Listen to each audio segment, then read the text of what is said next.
আকাশবাণী খবর পড়ছি চঞ্চল ভট্টাচার্য। প্রথমে বিশেষ খবর। সংসদে বিকশিত ভারত জি রামজি বিল 2025 পাশ হয়েছে। এই বিলে প্রতি বছর 125 দিনের কর্মসংস্থান সুনিশ্চিত করা হবে। সংসদে পারমাণবিক শক্তি বিল 2025 পাশ হয়েছে। প্রধানমন্ত্রী আজ নতুন দিল্লিতে চিরায়ত চিকিৎসা ব্যবস্থা সংক্রান্ত হুর দ্বিতীয় শীর্ষ সম্মেলনের সমাপ্তি অনুষ্ঠানে যোগ দেবেন। প্রধানমন্ত্রী 3 দেশ সফর শেষ করে দেশে ফিরে এসেছেন। মাস্কাটে তাকে অর্ডার অফ ওমান সম্মানে ভূষিত করা হয়। বাংলাদেশে একদল বিক্ষোভকারী চট্টগ্রামে ভারতের সহকারী হাইকমিশনের বাসভবনে হামলা চালিয়েছে।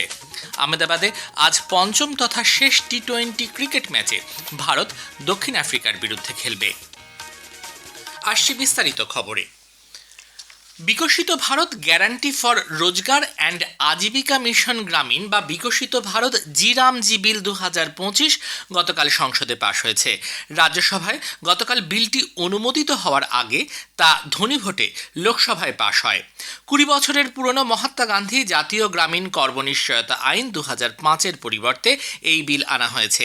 উল্লেখ্য, এই বিলে 2047 সালের মধ্যে বিকশিত ভারত গঠনের লক্ষ্যে গ্রামীণ উন্নয়নমূলক রূপরেখা গড়ে তোলার সংস্থান রয়েছে। বিলের আওতায় গ্রামীণ পরিবারগুলির অদক্ষ কায়িক শ্রমে সক্ষম পূর্ণবয়স্ক সদস্যদের প্রতি আর্থিক বছরে 125 দিনের কর্মসংস্থান সুনিশ্চিত করা হবে। এই বিল রূপায়ণে কেন্দ্র 60% এবং রাজ্য সরকার 40% ব্যয়ভার বহন করবে। তবে উত্তর পূর্বাঞ্চল ও হিমালয় সন্নিহিত রাজ্যগুলিকে দিতে হবে মোট বরাদ্দের মাত্র 10%, বাকি 90% বহন করবে কেন্দ্র। কেন্দ্রীয় গ্রামোন্নয়ন মন্ত্রী শিবরাজ সিং চৌহান বলেন, গরিব কল্যাণী বর্তমান সরকারের প্রাথমিক লক্ষ্য এবং অর্থ বরাদ্দের ক্ষেত্রে কেন্দ্র ও রাজ্যের মধ্যে কোনো রকমের তফাৎ নেই। তিনি উল্লেখ করেন, প্রধানমন্ত্রী নরেন্দ্র মোদীর যোগ্য নেতৃত্বে মনরেগা প্রকল্প এই বিলে যথাযথভাবে কার্যকর হয়েছে। हमारे प्रतिपक्ष के मित्रों ने जो कहा हमने ध्यान से सुना और आज मुझे जवाब देना था। मैंने आग्रह किया कि मैं आपके एक एक प्रश्न का उत्तर दूंगा, लेकिन मुझे सुना जाए।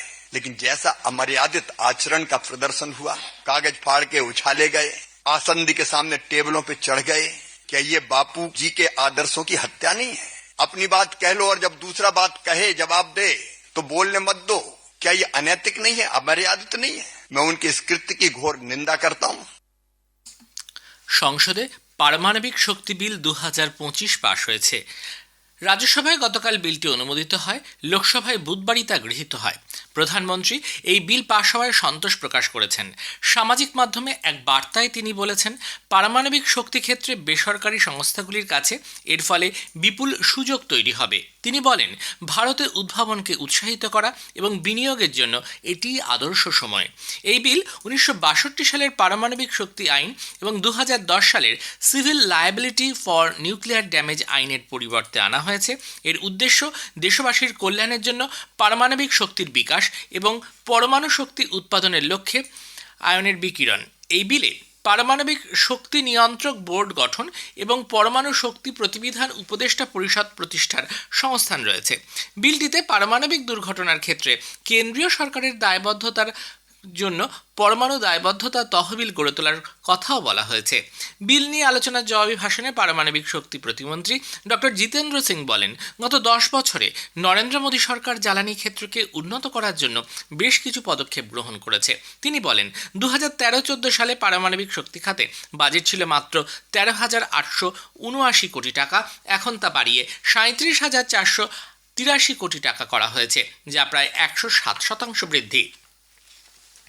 প্রধানমন্ত্রী নরেন্দ্র মোদী আজ নতুন দিল্লিতে চিরায়ত চিকিৎসা ব্যবস্থা ও ওষুধ নিয়ে বিশ্ব স্বাস্থ্য সংস্থা WHO-র দ্বিতীয় আন্তর্জাতিক শীর্ষ সম্মেলনের সমাপ্তি অনুষ্ঠানে যোগ দেবেন।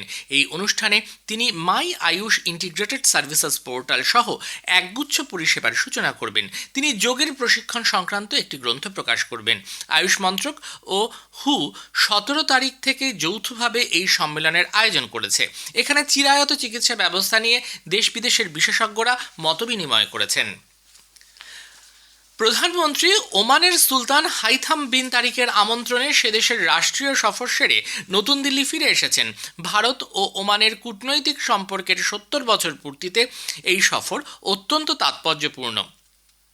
তাল বারাক রাজপ্রাসাদে সুলতানের সঙ্গে প্রধানমন্ত্রীর বৈঠক শতাব্দী প্রাচীন দুদেশের সম্পর্ককে আরও শক্তিশালী করেছে। বেশ কয়েক প্রজন্ম ধরে ওমানে বহু ভারতীয় পরিবার বসবাস করেন, তাঁরাও এই সফরে আপ্লুত।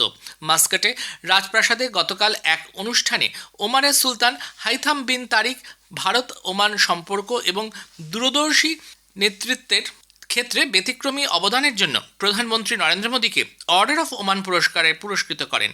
এই সম্মানকে উভয় দেশের বন্ধুত্বের প্রতি উৎসর্গ করেছেন প্রধানমন্ত্রী এবং এটিকে ভারতের 140 কোটি মানুষ ও ওমানের জনগণের স্নেহের প্রতি শ্রদ্ধাঞ্জলি বলে অভিহিত করেছেন।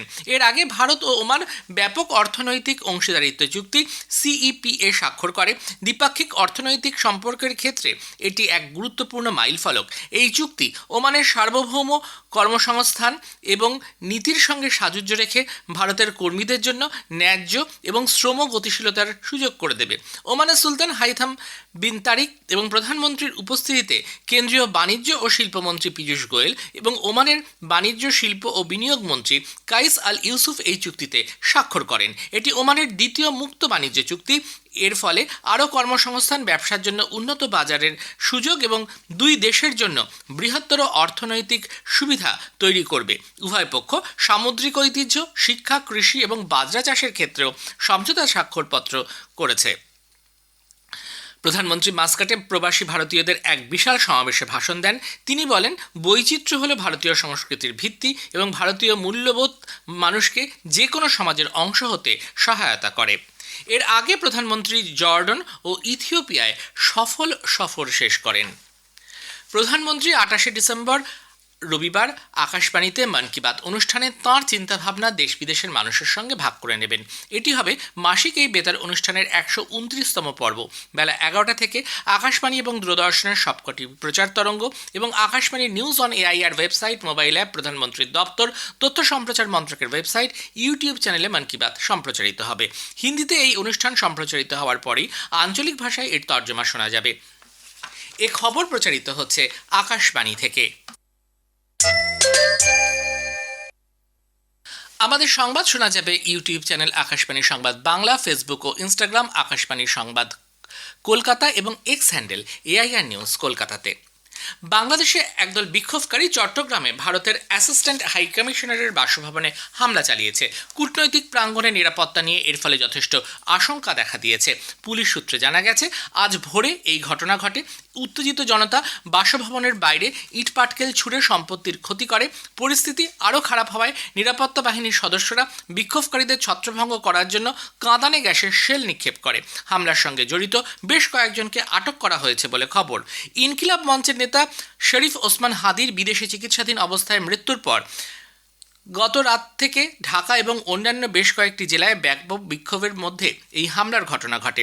রাজধানী ঢাকায় প্রথম আলো ও ডেইলি স্টারের দপ্তরে একদল দুর্বৃত্ত হামলা চালিয়ে আগুন লাগিয়ে দেয়। ভারতীয় আবহাওয়া দপ্তর IMD আজ উত্তরপ্রদেশে ঘন থেকে অতি ঘন কুয়াশার জন্য লাল সতর্কতা জারি করেছে। IMD জানিয়েছে, বিহার, পাঞ্জাব, হরিয়ানা, চণ্ডীগড়, উত্তরাখণ্ড, হিমাচল প্রদেশ, ঝাড়খণ্ড এবং ভারতের উত্তর পূর্বাঞ্চলে একই অবস্থা থাকবে। আবহাওয়া দপ্তর উত্তরপ্রদেশ এবং উত্তরাখণ্ডে শৈত্যপ্রবাহের পরিস্থিতি বজায় থাকার পূর্বাভাসও দিয়েছে। দিল্লি এবং সংলগ্ন জাতীয় রাজধানী অঞ্চলে বায়ুর মানসূচক এখনও বেশ খারাপ পর্যায়ে রয়েছে। জলশক্তি মন্ত্রক আজ নতুন দিল্লিতে সুজল গ্রাম সংবাদের দ্বিতীয় পর্বের আয়োজন করতে চলেছে।